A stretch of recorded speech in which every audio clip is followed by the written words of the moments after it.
Welcome to SVR Academy. This is SVR quiz module 31. So 311 question. First question. So 311 ఈ మాడ్యూల్లో NASA Sparker solar probe detected a natural radio signal in the atmosphere of which planet అని అడుగుతున్నారు. ఇక్కడ మనకి తెలియాల్సింది క్వశ్చన్లో NASA Parker solar probe అనేది ఒకటి ఉంది. ఇది ఏ గ్రహం యొక్క వాతావరణంలో సహజ రేడియో సిగ్నల్లు ఉన్నాయని కనుక్కుంది అని అడుగుతున్నారు. సో ఒకసారి ఈ క్వశ్చన్లో మనం అర్థం చేసుకోవాల్సిన టర్మ్ ఏంటంటే నాసాస్ పారికార్ సోలార్ ప్రోబ్. ఈ పారికార్ సోలార్ ప్రోబ్ అనేది ఒక సన్ మీదకి నాసా చేసిన ప్రయోగం. ఎందుకంటే mission of making observation of the outer corona of the sun. So సన్కి డిఫరెంట్ లేయర్స్ ఉంటాయి. మనకి ఎర్త్కి లేయర్స్ ఉన్నట్టే క్రస్ట్ కానీ మ్యాంటిల్ కానీ సో దాంతోపాటు కోర్ ఎలా అయితే ఉన్నాయో సన్ కూడా పైన అప్పర్ లేయర్ని మనం కరోనా అంటాం అన్నమాట. సో ఈ కరోనా కోవిడ్ డిసీజెస్ ఎందుకు ఈ నేమ్ నుంచే వచ్చింది. సో అలానే ఉంటాయి అన్నమాట. Anyway corona layer, outer layer, sun layer, corona layer, ఈ లేయర్ని రీసెర్చ్ చేయటం కోసం ఈ నాసా పారికర్ సోలార్ ప్రోబ్ని ఇంట్రడ్యూస్ చేయటం జరిగింది. ఇది 2018 ఆగస్టున దీన్ని పంపించారనమాట. దాదాపుగా ఇది 2025 వరకు సన్ దగ్గర ఉన్నటువంటి కరోనాకి దగ్గరలో రీసెర్చ్ చేయడానికి రెడీ అవుతుంది. అయితే ఇప్పుడు ఇది సోలార్ సిస్టమ్ ఇక్కడ మ్యాప్ చూడండి మీరు. మనం third planet earth, second planet Venus, Venus అంటే శుక్రుడు, first planet mercury. So mercury అంటే బుధుడు అనమాట. ఫస్ట్ సన్ తర్వాత ఫస్ట్ ఉండేది మనకు మెర్క్యూరీ, బుధుడు, తర్వాత వీనస్, శుక్రుడు, తర్వాత మూడోది ఎర్త్, నాలుగోది మార్స్. సో మార్సు ఉన్న వాటన్నిటిలో కల్లా రెండో చిన్న గ్రహం అనమాట. మార్స్ మీద ఎక్కువగా భూమిలాగే ఉండటానికి అవకాశం ఉంది కాబట్టి ఎక్కువ రీసెర్చ్ జరుగుతుంది. అక్కడ ఫ్యూచర్లో ఎన్వైరన్మెంట్ మొత్తం కూడా సో భూమిలాగే ఉంటుందేమో. ఒకవేళ భూమి కనుక ఇబ్బందికరమైన పరిస్థితులని మనం ఎదుర్కొంటే ఫ్యూచర్లో మార్స్ మీదకి మనకు కాలనీస్ని ఏర్పాటు చేసుకోవచ్చు అనే ఉద్దేశంతోనే మార్స్ మీద సైంటిస్టులు ఎక్కువగా రీసెర్చ్ చేస్తున్నారని మనకు తెలుసు. సో మనకు అతిపెద్ద ప్లానెట్ మనకి జూపిటర్ అని తెలుసు, నెక్స్ట్ ఉంటుంది. సో తర్వాత సాటర్న్, తర్వాత యురేనస్, తర్వాత నెప్ట్యూన్. సో ఇలా మనకి సోలార్ సిస్టమ్ ఉంటుంది. ఇలాంటి సోలార్ సిస్టమ్స్ అన్నీ కలిసి మనకి ఒక గెలాక్సీ ఉంటుంది. మనం మిల్కీవే గెలాక్సీలో ఉన్నాం. ఆ గెలాక్సీలు అన్నీ కలిసి మనకి యూనివర్స్గా ఉంటుందన్నమాట. సో అలాంటి యూనివర్స్లు ఇంకా ఉన్నాయా లేవా అనేది కూడా చూడాల్సిన అవసరం ఉంది. సో ఇది అంతా కూడా ఇన్ఫినిట్ యూనివర్స్. ఎనీవే సో ఇక్కడ సెకండ్ ప్లానెట్ అంటే ఎర్త్ మీద నుంచి మనం ప్రయోగించాం దీన్ని, సోలార్ పారికార్ సోలార్ ప్రోబ్ని. ఇది సన్ రీచ్ అవ్వాలి. రీచ్ అయ్యేటప్పుడు ఏ ఆర్బిట్ని తిరిగి వెళ్తుందంటే వీనస్ ఆర్బిట్లోకి వెళ్తుంది, మెర్క్యూరీ ఆర్బిట్లోకి వెళ్తుంది, తర్వాత కరోనాని సన్ దగ్గర ఉన్నటువంటి అప్పర్ లేయర్ని రీసెర్చ్ చేయడానికి వెళ్తుంది. సో వీనస్ని దాటే క్రమంలో నాసా సోలార్ ప్రోబ్కి రేడియో సిగ్నల్స్ని, న్యాచురల్ రేడియో సిగ్నల్స్ని డిటెక్ట్ చేసిందనమాట ఈ NASA Parker solar probe. So అంటే వీనస్ శుక్రుడి దగ్గర నుంచి వెళ్తున్నప్పుడు ఎర్త్ని దాటి శుక్రుడు వెళ్ళాలి, శుక్రుడిని దాటి బుధుడు వెళ్ళాలి, బుధుడు తర్వాత సూర్యుడు ఉంటాడు. సో అలా శుక్రుడిని దాటే పరిణామ క్రమంలో ఇది న్యాచురల్ రేడియో సిగ్నల్స్ని డిటెక్ట్ చేసిందనమాట. సో అదే ఇక్కడ అడుగుతున్నారు. సో దాదాపుగా 30 ఇయర్స్ తర్వాత ఈ ఫైండింగ్ అనేది జరగడం జరిగింది. Direct measurement of the atmosphere of Venus in nearly 30 years. So దాదాపుగా వీనస్ అట్మాస్ఫియర్ గురించి ఫ్యూచర్లో కూడా మనకి ఎక్కువ తెలిసే అవకాశం ఉందన్నమాట. So 311 option B is correct. ఇక్కడ మొత్తం మీద మనకి ఇంపార్టెంట్ ఏంటంటే నాసా పారికార్ సోలార్ ప్రోబ్ ఇది సూర్యుడి యొక్క ఉపరితలాన్ని రీసెర్చ్ చేయడానికి పంపించినటువంటి ఒక సైంటిఫిక్ ఎక్స్పెరిమెంట్. ఇది నాసా చేసింది. ఇది వెళ్ళే పరిణామ క్రమంలో వీనస్ సో అంటే శుక్రుడు దగ్గరలో న్యాచురల్గా రేడియో సిగ్నల్స్, రేడియో తరంగాలు ఉన్నట్టుగా ఇది గుర్తించిందనమాట. సో ఇది మొత్తం విషయం. సో ఇది సైన్స్ అండ్ టెక్నాలజీకి సంబంధించింది. గ్రూప్ 1 పేపర్ 5, గ్రూప్ 2 పేపర్ 1కి సంబంధించింది. 312 the CCEA cabinet committee on economic affairs approved the strategic disinvestment of which bank owned by the government of India and LIC. భారత ప్రభుత్వానికి మరియు LIC యాజమాన్యంలో ఉన్నటువంటి ఏ బ్యాంకు యొక్క వ్యూహాత్మక పెట్టుబడులను so cabinet committee on economic affairs పెట్టుబడి ఉపసంహరణ చేయడానికి ఆమోదించింది అని అడుగుతున్నారు క్వశ్చన్. సో ఇక్కడ క్వశ్చన్లో ఉన్నటువంటి టర్మ్స్ని ముందు అర్థం చేసుకుందాం. Cabinet committee on economic affairs అంటే ఈ క్యాబినెట్ కమిటీ ఆర్థిక వ్యవహారాల గురించి మాట్లాడుతుంది. ఎవరు చైర్ పర్సన్గా ఉంటారంటే ప్రైమ్ మినిస్టర్ చైర్డ్ పర్సన్గా ఉంటారు దీనికి, cabinet committee on economic affairs. So maximum in principle approvals మొత్తం కూడా cabinet committee on economic affairs headed by prime minister తీసుకుంటారు. ఈ cabinet committee on economic affairs approve చేసిందంట. ఏం అప్రూవ్ చేసింది? Strategic disinvestment. సో డిస్ఇన్వెస్ట్మెంట్ అంటే పెట్టుబడి ఉపసంహరణ, స్ట్రాటజిక్ డిస్ఇన్వెస్ట్మెంట్ అంటే వ్యూహాత్మక పెట్టుబడి ఉపసంహరణ. డిస్ఇన్వెస్ట్మెంట్ అనేది 2 రకాలుగా ఉంటుంది. ఒకటి మైనారిటీ స్టేక్ సేల్, తర్వాత రెండోది strategic disinvestment. Minority stake sale ఏంటంటే సపోజ్ ఇప్పుడు చూడండి, ఈ పెన్స్ని మ్యానుఫ్యాక్చరింగ్ చేసే ఒక కంపెనీ ఉందండి.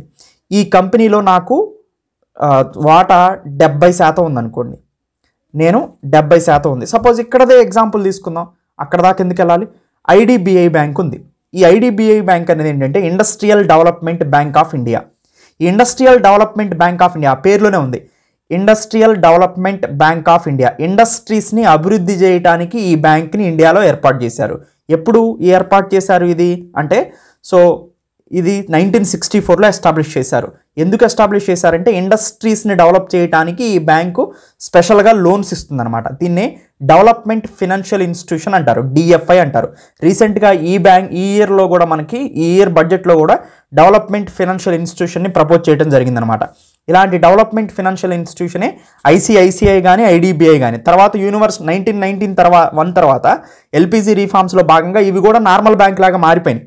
కానీ అంతకుముందు ఇవి ఏర్పడడానికి గల కారణం ఏంటంటే ఓన్లీ ఇండస్ట్రీస్కి లోన్స్ ఇచ్చి ఇండస్ట్రియల్ డెవలప్మెంట్ కావడానికి ఈ బ్యాంకులు ఉపయోగపడాయి అనమాట. సో అలాంటి ఐడిబిఐ బ్యాంక్ అనేది డెవలప్మెంట్ ఫినాన్షియల్ ఇన్స్టిట్యూషన్ అనమాట. 1991 తర్వాత ఇది యూనివర్సల్ బ్యాంక్గా మారిపోయింది, అంటే అన్ని యాక్టివిటీస్ చేయడానికి మారిపోయింది. ఇంతకుముందు ఓన్లీ ఇండస్ట్రీస్కి లోన్స్ ఇవ్వడానికి మాత్రమే ఉండేది. ఈ ఐడిబిఐ యొక్క హెడ్ క్వార్టర్ ముంబైలో ఉంటుంది. Present so chief executive officer ఎవరంటే రాకేష్ శర్మ, ఆయన 2018 నుంచి ఉన్నారు. పేరెంట్ ఆర్గనైజేషన్ దీంట్లో దాదాపుగా 98% షేర్ ఎవరికి ఉందంటే life insurance corporation of India, ఎల్ఐసికి ఉందన్నమాట. ఎల్ఐసి ఓన్డ్ బ్యాంక్ ఇది, సింపుల్గా చెప్పాలంటే. ఎల్ఐసి ఎవరిది? గవర్నమెంట్ ఆఫ్ ఇండియాది. సో అలా ఐడిబిఐ బ్యాంకులో వాటా ఎవరెవరికి ఉందంటే ఇప్పుడు ఎల్ఐసికి ఉంది, గవర్నమెంట్ ఆఫ్ ఇండియాకి ఉంది. సో ఎల్ఐసి అంటేనే గవర్నమెంట్ ఆఫ్ ఇండియా. అయితే ఈ ఎల్ఐసి ఆధ్వర్యంలో ఉన్నటువంటి, గవర్నమెంట్ ఆఫ్ ఇండియా ఆధ్వర్యంలో ఉన్నటువంటి ఐడిబిఐ బ్యాంకులో వాటాని ప్రైవేట్ వాళ్ళకి అమ్మాలనుకుంటున్నారు. ఎంత వాటాను అమ్మాలనుకుంటున్నారు అనేది మోస్ట్ ఇంపార్టెంట్ ఇక్కడ. స్ట్రాటజిక్ డిస్ఇన్వెస్ట్మెంట్, పెట్టుబడిని పెట్టింది ఇప్పుడు మొత్తం వీళ్ళకి ఉంది, దీన్ని ఉపసంహరించుకోవాలి. స్ట్రాటజిక్ డిస్ఇన్వెస్ట్మెంట్ వ్యూహాత్మకమైనటువంటి పెట్టుబడి ఉపసంహరణ. వ్యూహాత్మకమైన పెట్టుబడి ఉపసంహరణ అంటే ఏంటంటే ఎక్కువగా మేనేజ్మెంట్ కంట్రోల్ నుంచి బయటకు వచ్చేయటం, అంటే బిలో 50%కి వాళ్ళ యొక్క ఇన్వెస్ట్మెంట్ని తగ్గించుకోవటం. ఐడిబిఐ బ్యాంకులో ఇప్పుడు ఎవరు ఓన్ చేస్తున్నారు? 50% కన్నా ఎవరైతే ఎక్కువగా ఉంటాయో ఇన్వెస్ట్మెంట్ వాళ్ళు మేనేజ్మెంట్ కంట్రోల్లో ఉంటారు. స్ట్రాటజిక్ డిస్ఇన్వెస్ట్మెంట్ అంటే ఏంటంటే మేనేజ్మెంట్ కంట్రోల్ నుంచి బయటికి రావటం, అంటే తన వాటాలో దాదాపుగా 50% కన్నా తక్కువగానే వాళ్ళు దిగజారిపోవటం అనమాట. అంటే దాదాపుగా 50 కన్నా ఎక్కువ శాతం వాటాని వీళ్ళు అమ్ముకుంటున్నారని అర్థం. అది స్ట్రాటజిక్ డిస్ఇన్వెస్ట్మెంట్ అంటే. మైనారిటీ స్టేక్ సేల్ అంటే ఏంటంటే మేనేజ్మెంట్ కంట్రోల్లో తాము ఉంటూనే, సో చిన్న ఇప్పుడు సపోజ్ 50 కన్నా తగ్గకుండా వాళ్ళ మనీ ఉంచుకొని మిగతా వాటిని అమ్ముకోవటం అనమాట. అది మైనారిటీ స్టేక్ సేల్. సో ఇక్కడ స్ట్రాటజిక్ డిస్ఇన్వెస్ట్మెంటే చేస్తున్నారు ఐడిబిఐని, అంటే ఐడిబిఐని ప్రైవేట్ వాళ్ళకి అప్పగిస్తున్నారు, ప్రైవేటైజేషన్ చేస్తున్నారు. స్ట్రాటజిక్ డిస్ఇన్వెస్ట్మెంట్ అంటే ప్రైవేటైజేషన్ చేయటం, ప్రైవేట్ వాళ్ళకి అప్పగించడం అనమాట. సో అది ఇక్కడ స్ట్రాటజిక్ డిస్ఇన్వెస్ట్మెంట్ చేయాలని IDBI bank present government of India దగ్గర, ఎల్ఐసి దగ్గర ఉంది కాబట్టి దీన్ని ప్రైవేట్ వాళ్ళకి అప్పగించాలి, ఆ వాటాలను అమ్మేసుకోవాలనుకుంటుంది. అది స్ట్రాటజిక్ డిస్ఇన్వెస్ట్మెంట్. ఎక్కువగా 50% కన్నా ఎక్కువ వాటాలు అమ్ముకోవాలనుకుంటుంది. అది cabinet committee on economic affairs నాట్ తెలిపింది. So option is IDBI bank అండి. సో ఇది మనకి ఎకానమీలో చాలా ఇంపార్టెంట్. గ్రూప్ 1 పేపర్ 4 ఎకానమీ డెవలప్మెంట్కి, గ్రూప్ 2 స్పెషల్గా ఇది మనకి బ్యాంకింగ్ కాబట్టి పేపర్ 3 చాప్టర్ 4లో నుంచి ఎక్కువ క్వశ్చన్లు వస్తాయి. చాప్టర్ 4లోనే మనకి బ్యాంకింగ్ ఉంటుంది. సో అది 312 ఆప్షన్ బి ఈజ్ కరెక్ట్. 313 ఇది కూడా ఎకానమీకి సంబంధించిన question. RBI is set to purchase 35,000 crores in its second round of GSAP. What does A in GSAP stand for? RBI తన రెండవ రౌండ్ జిఎస్ఏపిలో 35,000 కోట్లు కొనుగోలు చేయడానికి సిద్ధమైంది. జిఎస్ఏపిలోని ఏ దేనిని సూచిస్తుంది అని అడుగుతున్నారు. రిజర్వ్ బ్యాంక్ ఆఫ్ ఇండియా ఒక ప్రోగ్రామ్ని అనౌన్స్ చేసిందండి. ఆ ప్రోగ్రామ్ని మనకి ఏప్రిల్ 15న మళ్ళీ ఇంకొక అనౌన్స్మెంట్ చేసింది. అసలు ఈ ప్రోగ్రామ్ ఏంటో చూద్దాం. ఈ ప్రోగ్రామ్ ఏంటంటే government securities acquisition programme. GSAP అంటే అది government security acquisition programme. Government security acquisition programme అంటే ఏంటో చూద్దాం. అసలు గవర్నమెంట్ సెక్యూరిటీస్ అంటే ఏంటి? గవర్నమెంట్ సెక్యూరిటీస్ అనేది షార్ట్ టర్మ్ ఇన్స్ట్రుమెంట్స్ ఉంటాయి, లాంగ్ టర్మ్ ఇన్స్ట్రుమెంట్స్ ఉంటాయి. ఏం లేదండి, ఇవి కూడా ఒక బాండ్స్. కానీ గవర్నమెంట్ జీసెక్ అంటారు. గవర్నమెంట్ సెక్యూరిటీస్ అనేది ఒక బాండే అయినప్పటికీ కూడా గవర్నమెంట్ సెక్యూరిటీస్ అనేది చాలా సెక్యూర్గా ఉంటాయి అన్నమాట. అంటే ఇన్వెస్ట్మెంట్ చేసుకున్నప్పుడు గవర్నమెంట్ సెక్యూరిటీస్లో అవి అప్హెల్డ్ చేస్తాయి. అంటే ఎవరికి కూడా నష్టాలు రావడానికి అవకాశం ఉండదు. వాటిని గవర్నమెంట్ సెక్యూరిటీస్ అంటారు. సపోజ్ మీకు డిబెంచర్స్ కానీ ఇవన్నీ కూడా కంపెనీలు ఇస్తూ ఉంటాయి ఎక్కువ ఇంట్రెస్ట్ రేట్కి. సపోజ్ సింపుల్ ఏం లేదు, గవర్నమెంట్ సెక్యూరిటీ, గవర్నమెంట్, నేను ఇండియా అండి, నేను భారత ప్రభుత్వం, నేను ఒక గవర్నమెంట్ సెక్యూరిటీని ఒక 100 కోట్లకి రిలీజ్ చేశా. ఈ 100 కోట్లకు సంబంధించిన గవర్నమెంట్ సెక్యూరిటీని ఎవరైతే కొనుక్కుంటారో వాళ్ళు నాకు 100 కోట్లు ఇస్తారు. గవర్నమెంట్ సెక్యూరిటీని నేను వాళ్ళకి ఇస్తాను. నేను ఎప్పుడైతే మళ్ళీ తిరిగి పే చేస్తానో వాళ్ళు మళ్ళీ ఆ గవర్నమెంట్ సెక్యూరిటీని నాకు ఇస్తారు. ఇవి కూడా ఇంటర్చేంజబుల్ అటు ఇటు. సో ఇలా short term instrument, long term instruments ఉంటాయి. అంటే మనీని రైజ్ చేసుకోవడం కోసం గవర్నమెంట్ ఆఫ్ ఇండియా ఈ ఆర్బీఐ ద్వారా గవర్నమెంట్ సెక్యూరిటీస్ని ఇష్యూ చేస్తూ ఉంటుంది. రిజర్వ్ బ్యాంక్ ఆఫ్ ఇండియా ఈ గవర్నమెంట్ సెక్యూరిటీస్ని ఇష్యూ చేస్తూ ఉంటుంది అనమాట. సో గవర్నమెంట్ సెక్యూరిటీస్ని ఇష్యూ చేస్తుంది అంటే మనీ ఎక్వైర్ చేస్తున్నట్టు, అక్విజిషన్ చేస్తున్నట్టు మనీని, అంతే కదా. నేను 100 రూపాయల బాండుని మీకు ఇచ్చానంటే 100 రూపాయలు సింపుల్ ప్రామిసరీ నోట్ లాగే 100 రూపాయలు రాసి మీకు ప్రామిసరీ నోట్ నేను ఇచ్చానంటే మీరు 100 రూపాయలు నాకు ఇస్తారు. నేను మళ్ళీ తిరిగి పే చేసి వచ్చినప్పుడు దాన్ని చింపేస్తారు, అంతే సింపుల్. సో కానీ ఇక్కడ ఏంటంటే గవర్నమెంట్ సెక్యూరిటీ ఎప్పుడు ఆన్లోనే ఉంటుంది. అలాంటి గవర్నమెంట్ సెక్యూరిటీస్ని ఇష్యూ చేసి మనీని రైజ్ చేయడానికి, అక్విజిషన్ చేయడానికి, ఆ పేరులో ఉందండి government securities acquisition programme. Government securities acquisition ప్రోగ్రాంలో భాగంగా Q1 అంటే ఫస్ట్ 3 నెలల్లో భాగంగా, ఈ 3 నెలల్లో భాగంగా 1,00,000 కోట్లు గవర్నమెంట్ సెక్యూరిటీస్ అక్విజిషన్ ప్రోగ్రామ్ ద్వారా సో రాబట్టాలనుకుంటుంది. దాంతో ఫస్ట్ ఫేజ్లో కొంత చేసింది, సెకండ్ ఫేజ్లో కొంత చేస్తుంది. ఫస్ట్ ఫేజ్లో దాదాపు 25,000 కోట్లని అక్విజిషన్ చేసింది. ప్రజెంట్ ఇప్పుడు రెండవ ఫేజ్లో 35,000 కోట్లని అక్విజిషన్ చేస్తుంది. సో అయితే ఈ government securities acquisition programme Reserve bank of India చేస్తుంది.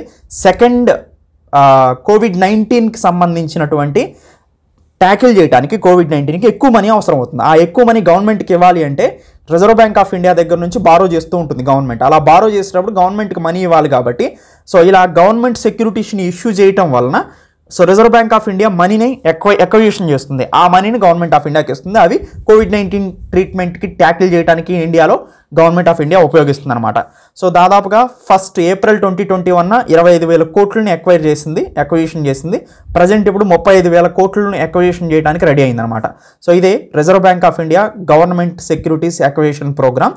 ప్రజెంట్ దీన్ని గవర్నమెంట్ ఇప్పుడు మన Shaktikanta Das present Reserve bank of India governor ఇతని అనౌన్స్ చేయడం జరిగిందనమాట. So 313 government securities acquisition programme కాబట్టి ఆప్షన్ ఏ ఈజ్ కరెక్ట్. మనకి ఇది బ్యాంకింగ్కి సంబంధించిన క్వశ్చన్. గ్రూప్ 1లో పేపర్ 4 ఎకానమీకి సంబంధించింది, గ్రూప్ 2లో పేపర్ 3 చాప్టర్ 4 బ్యాంకింగ్కి సంబంధించింది. చాప్టర్ 4 నుంచి ఎక్కువ క్వశ్చన్స్ వస్తూ ఉంటాయి. So 314 at what rate reserve bank of India would lend banks under the on tap liquidity facility for health care needs. ఏ రేటుకి ఆరోగ్య సంరక్షణ అవసరాలు తీర్చడానికి reserve bank of India on tap liquidity సౌకర్యం కింద బ్యాంకులకు రుణాలు ఇస్తుంది? సింపుల్ క్వశ్చన్ అంటే ఏం లేదు ఇది. ఎట్ వాట్ రేట్, ఓకే, ఏ రేట్లో Reserve bank of India would lend banks, Reserve bank of India మీలాంటి బ్యాంకులకి మనీని ఇస్తుంది. ఏ రేట్కి ఇస్తుంది? దేని కింద? ఆన్ ట్యాప్ లిక్విడిటీ ఫెసిలిటీ కింద. ఈ ఆన్ ట్యాప్ లిక్విడిటీ ఫెసిలిటీ ఏం లేదంటే ట్యాప్ ఉంది, ఆన్ చేశాను, ఏమవుతుంది? వాటర్ వస్తుంది.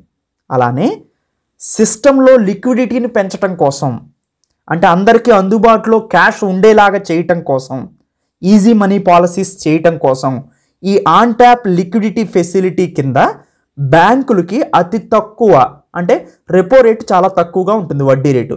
రెపో రేటు కింద బ్యాంకులకి లోన్లు ఇస్తూ ఉంటుందన్నమాట.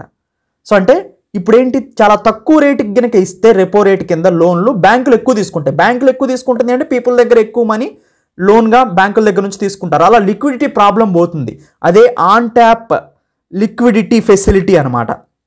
So on tap liquidity facility అంటే సింపుల్గా మనీని సిస్టంలో ఇండ్యూస్ చేయడానికి వాడే ఉపయోగకరమైనటువంటి టూల్ అనమాట. ఇప్పుడు సింపుల్గా చూడండి, COVID-19 ఎక్కువగా ఉంది, హెల్త్ కేర్ సిస్టానికి ఎక్కువ మనీ అవసరం అవుతుంది. దానికోసం సపోజ్ ఇప్పుడు సింపుల్గా reserve bank of India on tap licensing facility కింద రెపో రేటు కింద, అంటే తక్కువ వడ్డీ రేటు కింద రుణాలని ఆర్బీఐ బ్యాంకులకి ఇస్తుంది, బ్యాంకులు ప్రజలకు ఇస్తారు. దీనివల్ల లిక్విడిటీ క్రంచ్ పెరుగుతుంది, లిక్విడిటీ ప్రాబ్లం తగ్గుతుంది అనమాట. సో క్యాష్ అవైలబిలిటీ పెరుగుతుంది. సో అదే ఈ on tap liquidity facility. On tap liquidity facility కింద రిజర్వ్ బ్యాంక్ ఆఫ్ ఇండియా దగ్గర నుంచి బ్యాంకులు లోన్ తీసుకునేటప్పుడు ఏ రేట్ కింద ఇస్తుందంటే రెపో రేట్ కింద ఇస్తుంది. ఓకేనా. So 314 option C is correct అనమాట. సో ఈ స్కీమ్ ఎప్పటి వరకు అమల్లో ఉంటుంది? ఆన్ ట్యాప్ లిక్విడిటీ ఫెసిలిటీ అంటే 31 మార్చ్ 2022 వరకు అమల్లో ఉంటుంది. దాదాపుగా 50,000 కోట్ల రూపాయలని ఆన్ ట్యాప్ లిక్విడిటీ ఫెసిలిటీ కింద రిజర్వ్ బ్యాంక్ ఆఫ్ ఇండియా బ్యాంకులకి రెపో రేట్ కింద ఇవ్వడానికి రెడీ అయిందనమాట. మోస్ట్ ఇంపార్టెంట్ ఏంటంటే ప్రజెంట్ హెల్త్ కేర్ నీడ్స్ అనేది ప్రయారిటీ సెక్టార్ లెండింగ్ కింద దీన్ని చూస్తుంది. ప్రయారిటీ సెక్టార్ అంటే పిఎస్ఎల్ లెండింగ్ అంటారు.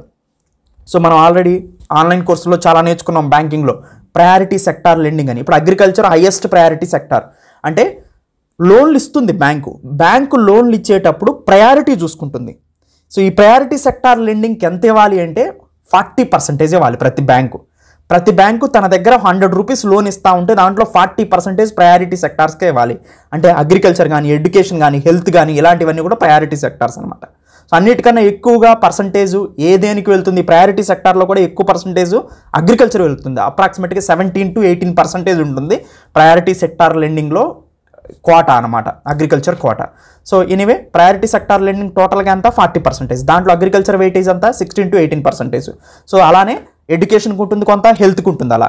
సో దీన్ని ఈ ఆన్ ట్యాప్ ప్రజెంట్ ఉన్నటువంటి హెల్త్ కేర్ నీడ్స్ని మనం ప్రయారిటీ సెక్టార్ లెండింగ్ కింద చూసి రెపో రేట్ కింద ఆన్ ట్యాప్ లిక్విడిటీ ఫెసిలిటీ అనే స్కీమ్ కింద రిజర్వ్ బ్యాంక్ ఆఫ్ ఇండియా బ్యాంకులకి మనీని ఎక్కువగా పంప్ చేస్తూ ఉంటుందన్నమాట. సో అది 314 option C is correct. 315 road map 2030 which was in the news recently has been adopted by India with which country? So రీసెంట్గా మనకి ఒక కంట్రీతో వర్చువల్ మీటింగ్ జరిగింది. అతనే బోరిస్ జాన్సన్. ఈ బోరిస్ జాన్సన్ అనే అతను యూకే ప్రైమ్ మినిస్టర్ అండి. ఇతను డైరెక్ట్గా రిపబ్లిక్ డే పరాడేలోనే పాల్పంచుకోవాలని రెడీ అయ్యాడు, కానీ అప్పుడు క్యాన్సిల్ అయింది. తర్వాత మళ్ళీ మార్చ్లో వద్దాం అనుకున్నాడు, అప్పుడు క్యాన్సిల్ అయింది. ఎందుకంటే కోవిడ్-19 ఎక్కువగా ఉండటం వల్ల ప్రజెంట్ రాలేని పరిస్థితుల్లో వర్చువల్ మీటింగ్ కండక్ట్ చేశారు యూకేలోని ప్రైమ్ మినిస్టర్ బోరిస్ జాన్సన్కి, ఇండియా ప్రైమ్ మినిస్టర్ నరేంద్ర మోడీకి. ఈ వర్చువల్ మీటింగ్లో ముఖ్యమైనటువంటి డీల్స్ని కుదిరించుకోవడం జరిగింది. సో ఇది ఎంతవరకు అమలవుతాయనే తర్వాత చూస్తే కొన్ని ఇంపార్టెంట్ డీల్స్ని మనం చూద్దాం. అయితే అసలు ఎందుకు యూకే ఇండియాని అంత కాన్సన్ట్రేషన్ చేస్తుందంటే, ఇండియా అనేది ఎవరికైనా కానీ చాలా మోస్ట్ ఇంపార్టెంట్ ఫారెన్ మార్కెట్ అనమాట. ఇండియా డెవలపింగ్ కంట్రీ కాబట్టి ఎక్కువగా నీడ్స్ ఉంటాయి వీళ్ళకి. సపోజ్ ఎక్కువగా ఎలక్ట్రానిక్స్ వాడుతూ ఉంటారు, ఎక్కువగా మొబైల్స్ వాడుతూ ఉంటారు, ఎక్కువగా ఇంటర్నెట్ను ఉపయోగిస్తూ ఉంటారు. సో ఇలా అంతా ఎక్కువగానే ఉంటుంది. డెవలప్డ్ వాళ్ళు ఆల్రెడీ ఉపయోగించుకుంటారు కాబట్టి కొత్త వస్తువులు వాళ్ళకి అవసరం లేదు. కానీ డెవలపింగ్ చెందే వాళ్ళకి రకరకాల వస్తువులు తయారైనవి కొత్తగా రావాలన్నమాట. సో అందుకని ఎక్కువగా మార్కెట్ ఉంటుంది. సో డొమెస్టిక్ మార్కెట్ మనది బాగా స్ట్రాంగ్గా ఉంటుందన్నమాట. సో అలాంటి మార్కెట్లో వాళ్ళకు కూడా ట్రేడ్ చేసుకోవడానికి ఎక్కువగా ఉత్సాహపడతా ఉంటారు. అందుకనే కదా మనం క్లోత్ షోరూమ్స్ చూసినా కానీ సో వైట్ హౌస్ అని, పెపీ జీన్స్ అని ఇలా ఫారెన్ బ్రాండ్సే మనకి ఎక్కువగా కనిపిస్తూ ఉంటాయి. దానికి కారణం ఏంటంటే ఇండియా హ్యూజ్ మార్కెట్ కాబట్టి. అలాంటి హ్యూజ్ మార్కెట్ని క్యాప్చర్ చేయడానికి బ్రిటన్ ప్రయత్నం చేస్తుంది ఇప్పుడు. ఎందుకంటే ఆల్రెడీ యూరోపియన్ యూనియన్లో 28 కంట్రీస్ ఉంటాయి. ఆ 28 కంట్రీస్లో నుంచి బ్రిటన్ బయటకు వచ్చిన తర్వాత ఇప్పుడు యూరోపియన్ యూనియన్లో 27 కంట్రీస్ ఉన్నాయన్నమాట. ఇలా యూరోపియన్ యూనియన్లో నుంచి బయటకు వచ్చిన తర్వాత అవన్నీ కూడా ఒక సింగిల్ మార్కెట్గా పనిచేసేది యూరోపియన్ యూనియన్ మొత్తం కూడా. అంటే మీకు సింపుల్గా ఫ్రీ ట్రేడ్ జరిగేది అనమాట. ఒక కంట్రీలో నుంచి ఇంకొక కంట్రీకి, ఫ్రాన్స్లో నుంచి జర్మనీకి వెళ్తున్నా, జర్మనీలో నుంచి యూకేకి వెళ్తున్నా కానీ చాలా ట్రేడ్ బ్యారియర్స్ తక్కువగా ఉండేవి. సో కస్టమ్ డ్యూటీస్ చాలా తక్కువగా ఉండేవి. అన్నీ ఒక సింగిల్ యూనియన్గానే ట్రీట్ చేసేవాళ్ళు దాన్ని. అందుకని దీన్ని యూరోపియన్ యూనియన్ అంటారు. యూరోపియన్ యూనియన్ నుంచి బయటకు వచ్చిన తర్వాత సో వీళ్ళందరూ కూడా ఒక ప్రత్యేకమైనటువంటి సో ఇప్పుడు సింగిల్ కంట్రీగా ఫామ్ అయింది కాబట్టి ట్రేడ్ పర్పస్ అదర్ కంట్రీస్తో ట్రేడ్ని పెంచుకోవడానికి యూకే ప్రయత్నం చేస్తుంది అనమాట. దాంట్లో భాగంగానే ఇండియాని అప్రోచ్ అయింది ఇది. సో ఇండియాని అప్రోచ్ అయ్యి 2030 కల్లా ఒక రోడ్ మ్యాప్ని తయారు చేసుకుంటారంట. దాంట్లో భాగంగానే కాంప్రహెన్సివ్ స్ట్రాటజిక్ పార్ట్నర్షిప్ని కుదుర్చుకున్నారు. దాంతోపాటు ఫ్యూచర్లో ఫ్రీ ట్రేడ్ అగ్రిమెంట్ కుదుర్చుకుందాం అంటున్నారు. అంటే బోత్ కంట్రీస్ మధ్యలో ఫ్రీ ట్రేడ్ అగ్రిమెంట్. మనం చూసాం ఇంతకుముందు RCEP, regional comprehensive economic partnership అనేది Asian grouping, association of south east Asian. ఈ ఏషియన్ గ్రూపింగ్లో 10 కంట్రీస్ ఉంటాయి. సో ఈ ఏషియన్ గ్రూప్ ప్రపోజ్ చేసినటువంటి ఇంపార్టెంట్ ఫ్రీ ట్రేడ్ డీల్ ఏంటంటే free trade agreement. So RCEP, regional comprehensive economic partnership. Simple ఈ free trade agreement అంటే ఏం లేదండి. సపోజ్ ఈ ఫ్రీ ట్రేడ్ అగ్రిమెంట్లో నేను భాగం అయ్యాను అనుకోండి, మన ఇద్దరం ఫ్రీ ట్రేడ్ అగ్రిమెంట్ కుదుర్చుకున్నాం. సపోజ్ మీరు యూకే, నేను ఇండియా అనుకోండి. అప్పుడు మన ఇద్దరి మధ్యలో ట్రేడ్ బ్యారియర్స్ తగ్గుతాయి అనమాట. అంటే ఇప్పుడు నేను ఎక్స్పోర్ట్ చేసేవి కానీ మీ దగ్గర నుంచి నేను ఇంపోర్ట్ చేసుకునే వాటి మీద కానీ కస్టమ్ డ్యూటీస్ చాలా తక్కువగా ఉంటాయి. సో అలా ఈజీగా ఉంటుంది. కానీ కొన్నిట్లో మనం ఎక్కువగా ఇంపోర్ట్ చేసుకుంటుంటే నష్టపోతాం. మనం ఎక్స్పోర్ట్ చేసేవి తక్కువ, ఇంపోర్ట్ చేసుకునే ఎక్కువ అయితే మన డొమెస్టిక్ మార్కెట్ పోయే అవకాశం ఉంటుంది. సో అందుకని ఫ్రీ ట్రేడ్ అగ్రిమెంట్లో కొన్నిట్లో మనం జాయిన్ అవుతున్నాం, కొన్నిట్లో మనం జాయిన్ అవ్వట్లా. ఫ్యూచర్లో కూడా యూకేతో ఫ్రీ ట్రేడ్ అగ్రిమెంట్ చేసుకున్నాం అనేది ఒక రోడ్ మ్యాప్గా కనిపిస్తుంది 2030కి. సో అది 315. So option C is correct. ఇది ఇంటర్నేషనల్ రిలేషన్స్కి సంబంధించింది. Group 1 paper 3, group 2 paper 1. 316 beyond visual line of sight BVLOS experiment is associated with which vehicle అంటున్నారు. సో మనకి డ్రోన్స్ మనకు అందరికీ తెలుసండి. వీటికి చూడండి, ఇక్కడ మనకి ఫ్లయింగ్ డ్రోన్, ఇలా మనం కెమెరాలు పెట్టుకోవడం ఇప్పుడు తీస్తూ ఉంటారు వీళ్ళు, వీటిని ఫ్లయింగ్ డ్రోన్ అంటారు, అంటే అన్మాన్డ్ ఏరియల్ వెహికల్స్ అంటారు అనమాట. సో ఇక్కడ మనకి కింద మ్యాప్లో చూడండి, కంటికి కనిపించే అంత రేంజ్లో దాన్ని విజువల్ రేంజ్ అంటారు. కంటికి కనిపించుకోకుండా మనకి మన హైట్ కన్నా ఎక్కువ పోతే కంటికి కనిపించదు. అలా కంటికి కనిపించినటువంటి హైట్ని మనం beyond visual line of sight అంటారు, BVLOS అంటారు. అలాంటి కంటికి కనిపించుకోకుండా మనం ఎక్కడి నుంచే ఆపరేట్ చేస్తూ డ్రోన్స్ని ఆపరేట్ చేయొచ్చు అనమాట. అలాంటి ఎక్స్పెరిమెంట్ దేంట్లో జరిగిందంటే డ్రోన్స్లో జరిగింది.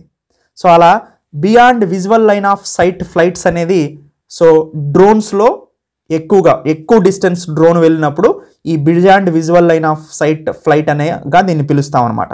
సో అలాంటి ఎక్స్పెరిమెంట్స్ మనకి దగ్గర జరుగుతున్నాయి. అదే అన్మాన్డ్ ఎయిర్ క్రాఫ్ట్ సిస్టానికి సంబంధించి దీన్నే UAE అంటారు. So beyond visual line of sight అంటారు దీన్ని. సో ఈ ఎక్స్పెరిమెంట్స్ జరుగుతున్నాయి. మనకి మేజర్గా civil aviation, minister of civil aviation దీనికి ఆమోదం తెలిపిందనమాట. సో ఓకే, బియాండ్ ఓన్లీ కనిపించే అంత రేంజ్లో ఇప్పుడు అవైలబుల్గా ఉంది. ఇప్పుడు మినిస్టర్ ఆఫ్ సివిల్ ఏవియేషన్ ఏం చేస్తుందంటే అన్మాన్డ్ ఏరియల్ వెహికల్స్ని beyond visual line of sight experiments కూడా పర్మిషన్ ఇచ్చిందనమాట.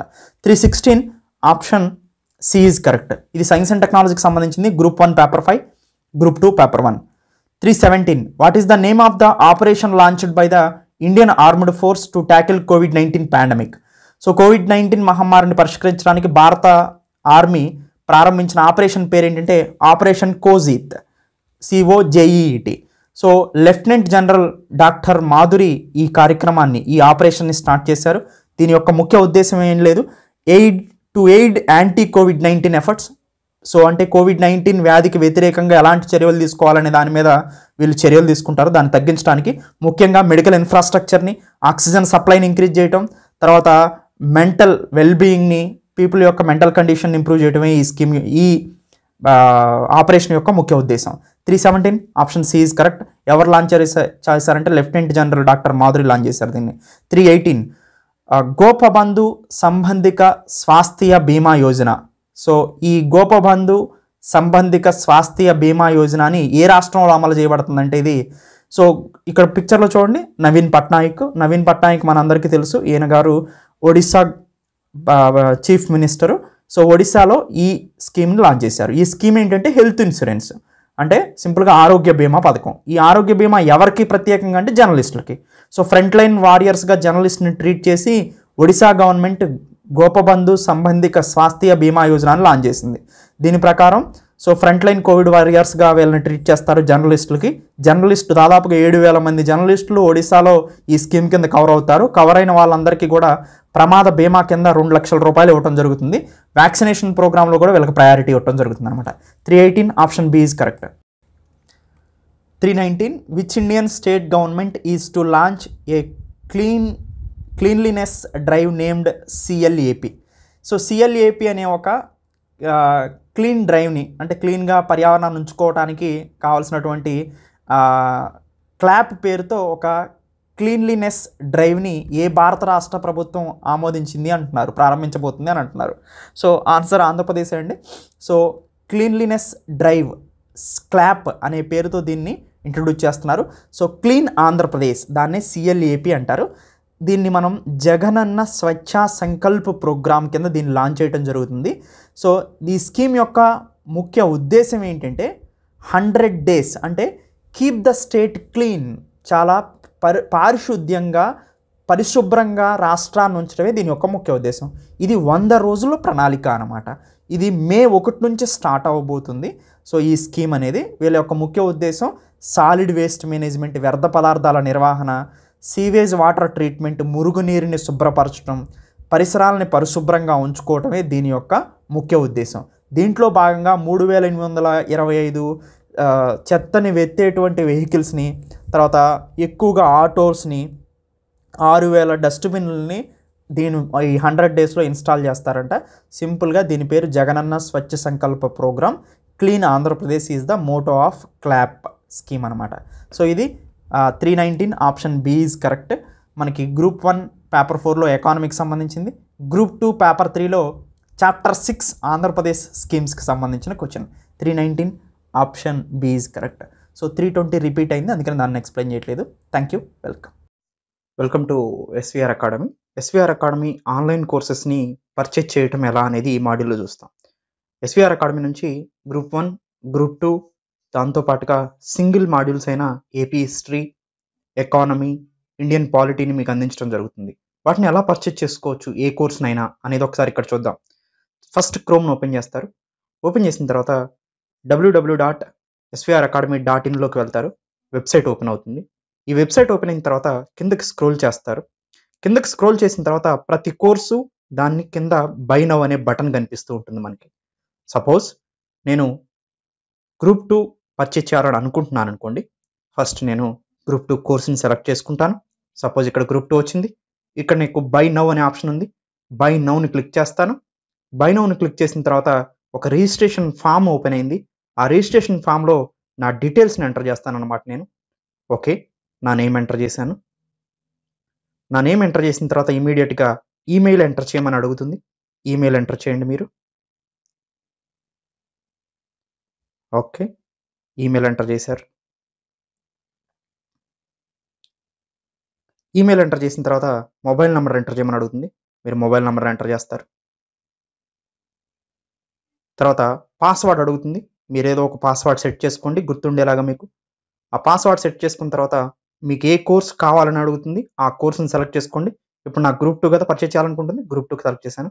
రిజిస్ట్రేషన్ అనే బటన్ ఉంది, దాన్ని క్లిక్ చేయండి. ఇప్పుడు మీరు సక్సెస్ఫుల్గా రిజిస్ట్రేషన్ అయిపోయారనమాట. ఈ రిజిస్ట్రేషన్ అయిన తర్వాత ఇక్కడ మీ మొబైల్ నెంబర్ ఎంటర్ చేయమని అడుగుతుంది. మీరు ఏదైతే మొబైల్ నెంబర్ రిజిస్ట్రేషన్ ఫామ్లో ఇచ్చారో ఆ మొబైల్ నెంబర్ని ఇక్కడ ఎంటర్ చేస్తారు. ఎంటర్ చేసిన తర్వాత పాస్వర్డ్ అడుగుతుంది. ఓకే, పాస్వర్డ్ని ఎంటర్ చేస్తారు. పాస్వర్డ్ ఎంటర్ చేసిన తర్వాత మీకు డైరెక్ట్గా వెబ్సైట్ ఓపెన్ అవుతుంది. ఇక్కడ ఓపెన్ అయిన తర్వాత కిందకి స్క్రోల్ చేయండి. సపోజ్ వెరైటీ ఆఫ్ మాడ్యూల్స్ ఉన్నాయి. వీటిలో మీరు ఏదైనా యాడ్ చేసుకోవచ్చు అనమాట. సపోజ్ నేను గ్రూప్ 2 యాడ్ చేసుకోవాలనుకుంటున్నాను. యాడ్ బటన్ని ప్రెస్ చేశాను.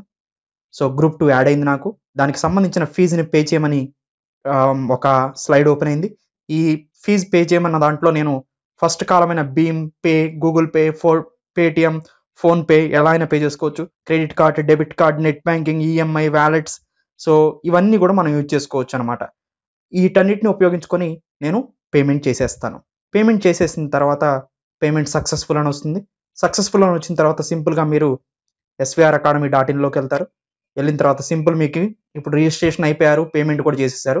జస్ట్ ఎప్పుడైనా కానీ ఇంకా మీరు ఇప్పటి నుంచి చేయాల్సింది ఏంటంటే ఇలా వెబ్సైట్ ఓపెన్ చేసిన తర్వాత లాగిన్ అనే బటన్ మీకు కనిపిస్తుంది. ఆ లాగిన్ అనే బటన్ని క్లిక్ చేస్తారు.